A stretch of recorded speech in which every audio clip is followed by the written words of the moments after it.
Welcome back to the Ejaries.a podcast. This is episode 8. I'm Stephen. We've spent the first 7 episodes mostly on residential Ejaries, because that's what most tenants in Dubai encounter.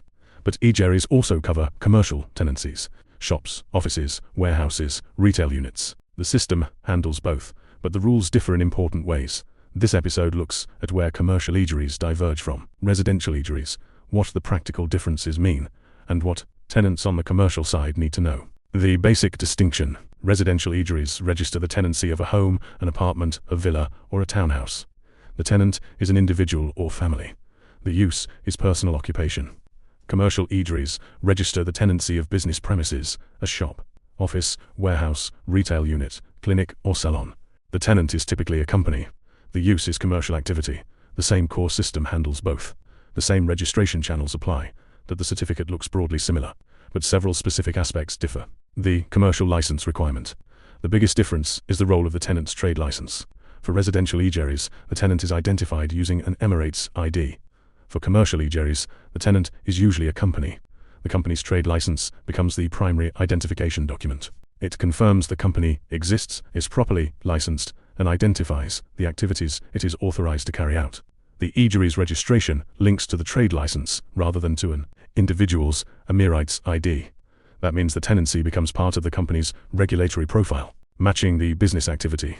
Commercial properties must match the activities shown on the trade license. For example, a restaurant license requires premises approved for food and beverage use. Industrial activities cannot operate from retail premises. Professional offices must occupy premises suitable for office use. The Ejaries process may identify mismatches between the business activity and the property classification. Before signing a commercial lease, tenants should confirm that the premises are suitable for their intended business activity with the landlord or property management. License renewal and Ejaries. Commercial trade licenses normally renew every year. One of the renewal requirements is proof that the business has valid premises. That proof is the current Ejaries registration. If the Ejaries has expired, license renewal may be delayed or blocked. For many businesses, particularly startups, keeping the Ejaries current is essential because business operations depend on maintaining a valid trade license. Lease duration. Residential leases are commonly 1 year. Commercial leases are often much longer. 2-year, 3-year, and 5-year leases are common. Some specialist commercial leases may run for 10 or even 15 years. The Ejaries registration follows the lease term. When the lease expires and a new contract is signed, the Ejaries is renewed. Longer lease terms also affect rent review timing because rent increase calculations generally apply when the lease renews rather than during a fixed-term agreement. Subleasing and licensing. Commercial premises often involve arrangements that do not exist in residential tenancies. Examples include subletting part of a retail unit, licensing desks within an office, leasing consultation rooms within a clinic.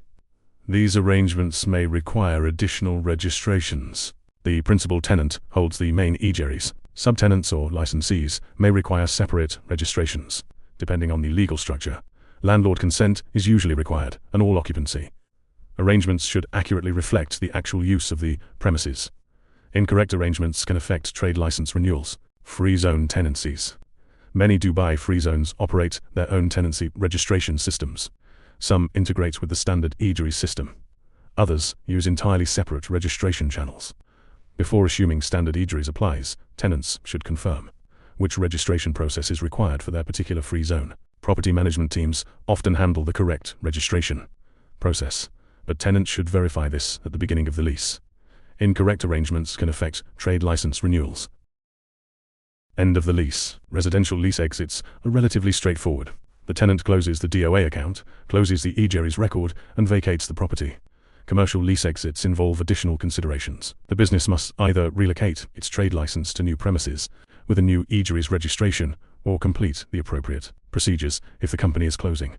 Commercial leases may also include obligations relating to outstanding rent, service charge balances, make good obligations to restore the premises. These matters should be resolved before closing the Ejaries record. Larger commercial exits are often planned well in advance because of the operational impact on the business. What to take from this episode? Commercial Ejaries register business premises rather than homes. The tenant is usually a company identified through its trade license, rather than an Emirates ID.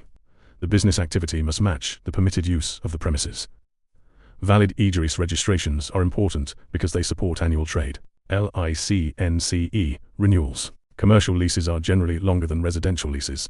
Subleasing is more tightly regulated and often requires landlord approval and additional registrations. Free zone properties may use different tenancy registration systems. When a commercial lease ends, both the Ejaries record and the company's trade license requirements need to be managed together. In the next episode, we'll discuss one of the most challenging situations in the Ejaries process. What happens when a landlord refuses to register an Ejaries?